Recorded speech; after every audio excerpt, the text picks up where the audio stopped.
Well, in 2016, the Texas Department of Public Safety, in conjunction with Aspergers101, expanded our recruit training to include periods of instruction and education on autism spectrum disorders.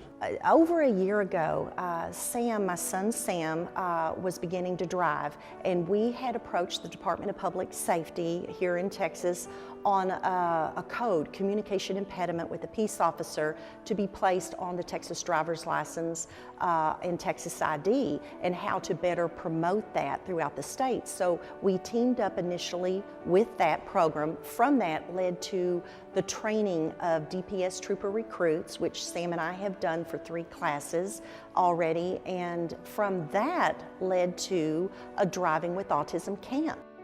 Well, we relied heavily upon the experiences of Miss Allen and her son Samuel and the Aspergers101 family. We received extensive education and training on being able to communicate with individuals that have been diagnosed with disorders that can create a communication impediment. Once they first get here, we want them to understand that everything is going to be driven at their pace. They're going to start off in the morning with the classroom environment. They're going to have a period of instruction with one of our lead instructors and just talk about the fundamentals of safe driving, distracted driving, and then he's going to give a quick overview of what's going to be expected for the day. We're going to show them and let them demonstrate with the use of intoxication goggles the drastic effect that intoxication can have on your motor skills. After that, then we're going to get out on the pad, which is what they came here for in the first place, to be able to interact and to get that experience and to build that confidence. We're going to teach them all the key components of their vehicle, both mechanical as both internal, the dash components, so they have a good understanding and knows exactly how their car operates. There you go. Stand up, give you a little bit more force. Good, right there. Good. So a structured approach in a very supportive climate, I think, is essential because it gives them the freedom where they're not dependent on other transportation.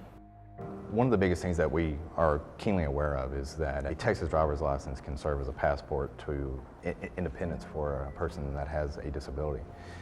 With that keeping in mind, we're keenly aware as well that in order to navigate our Texas roadways or highways, that it requires extensive skill and concentration, no matter who you are. Another key component that we thought was very important is that not too many people, as they grow up, really know how to interact with a law enforcement officer during a traffic stop.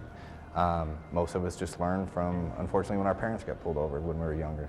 But not too many people actually know what's expected of them and the proper conduct with the law enforcement officers. So they will actually be stopped by one of our state troopers here on our training facility, and they will be put through a scenario of an actual traffic stop.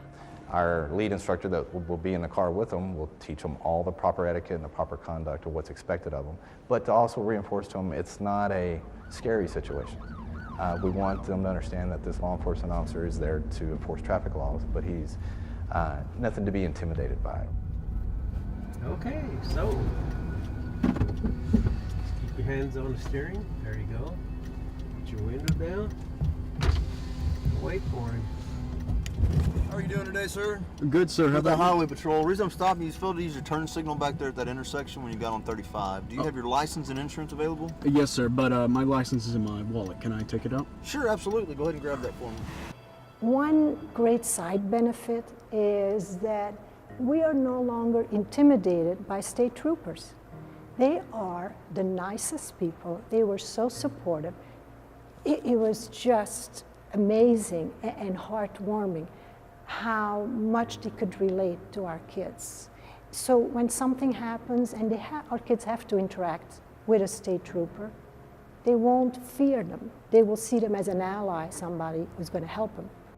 We hope that this program serves as a role model or foundation for other agencies and other departments throughout the state, and for that part throughout the nation, to use this as an example and to build one of their own programs to move forward. So this program will extend beyond the boundaries of DPS and the state of Texas.